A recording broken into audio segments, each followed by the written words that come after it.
Psychics, palm readers, horoscopes. These are some avenues that people go to when looking for signs or guidance when making a decision, especially a major life decision. But is that the best place to go when facing a tough situation? Or could there be a better option? Is it okay to ask for a sign? Genesis 24. Abraham sends his most trusted servant to find a wife for his son Isaac. That's a major assignment. He gives him two requirements. She could not be a Canaanite, and the servant must go to Abraham's land, to his relatives, and find a wife for Isaac there. So the servant departs. He takes 10 camels and lavish gifts. He arrives at the city of Nahor and stops at a well. Seems to be a gathering place in those days. Lots of interesting things happen at wells. But now he has a dilemma. How will he know which woman is for Isaac? Abraham did not give him any other requirements other than those two already mentioned. He didn't say she must be this tall, her hair must be this color, make sure she's dressed the best possible way. So how's he going to know? How will he know which is the wife meant for Isaac? Did he go to the nearest psychic or the palm reader down the street to give him guidance?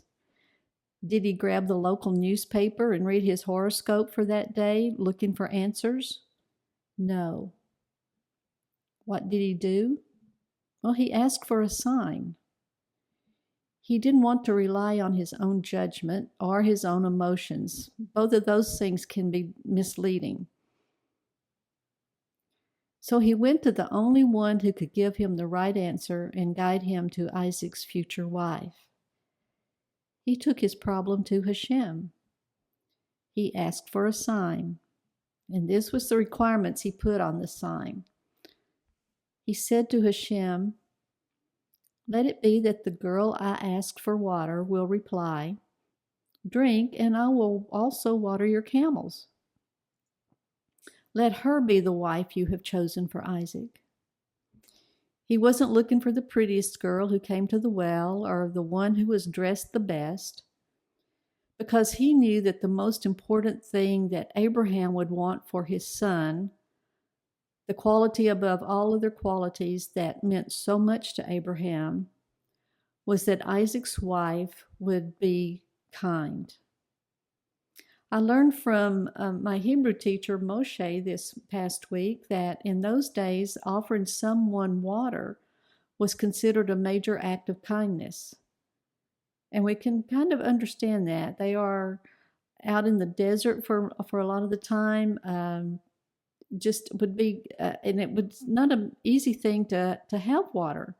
So to offer your water to someone was a very major act of kindness.